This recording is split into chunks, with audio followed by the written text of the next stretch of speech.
Баршаңызға сәлем. Бүгін біз сосиска в тесте дайындайтын боламыз, қыздар. Өте жұмсақ әлі өте дәмді болып шығады. Ол үшін біз құрамына 1 стакан жылы су қолданамыз. 1 стакан жылы сүт қолданамыз. Одан кейін 2 ас қасық сұйық май қосамыз. Және де жұмыртқа 2 дана қолданамыз. Оның ақ мен сары уызын ажыратып алып, тек қана ақ уызын қосамыз. Сары уызын сосиска тестенің бетіне жағатын боламыз. 1 шайный ложка тұз және қант саламыз 1 ас қасық. Одан кейін 1 ас қасық дрожжи қосамыз. Осыларды жақсылап араластырып аламыз, езіп. Араластырып алғаннан кейін біркелкі масса шыққан соң біз ұн қолданатын боламыз, қыздар. Ұнды қолданғанда лопатканың көмегімен ең алдымен кішкенесін ғана араластырып, бірінші лопаткамен араластырып аламыз, біркелкі қылып. Қыздар, егер барлық ұнды бірден салып тастайтын болсақ, тестамыз көтерілмей қалатын болады. Сондықтан біз бөліп салып, жұмсақ қамыр илейтін боламыз.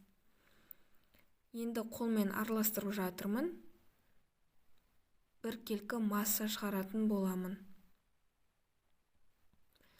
Қамырды илеп болғаннан кейін оның бетін жауып, жылы жерге алып қоямыз 1 сағаттың көлеміне. Менің қамырым ашып осындай көлемде көтерілді, өте пышный болып шықты, көріп отқандарыңыздай. Енді осыларды мен кішкентай бөліктерге бөліп шығатын боламын. Менде 20 бөлік шықты, одан кейін бөліп болған соң бетін жауып алып қоямын. 10-15 минут тыныққаннан кейін осылай ісіп шығатын болады. Осының арасында печкамызды дайындап қоямыз. Осылай жайып алғаннан кейін, осы сосиска тестенің ортасына қойып, шеттерін тіліп шығамыз. Қалған жерлерін өріп, сосиска тестені әдемілеп орап аламыз.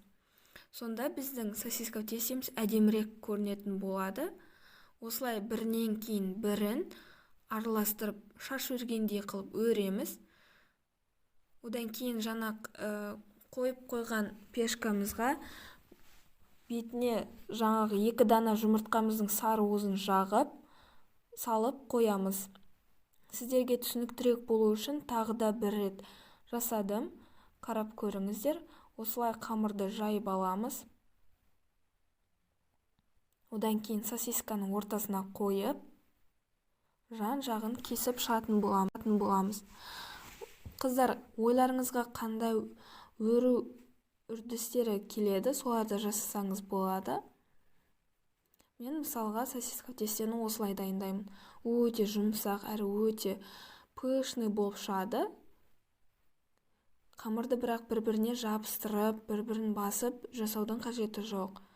Көтерілмей қалатын болады. Сол естеріңізде болсын. Болғаннан кейін пешкамызға салдып, осылай пісіп шығатын болады. Қызарып, әп-әдемі болып, ортасын ашқанда осылай қамырымыз шикі болмай, көтеріліп, күшті болып пісіп шығады. Қыздар, жасап көріңіздер, ас болсын.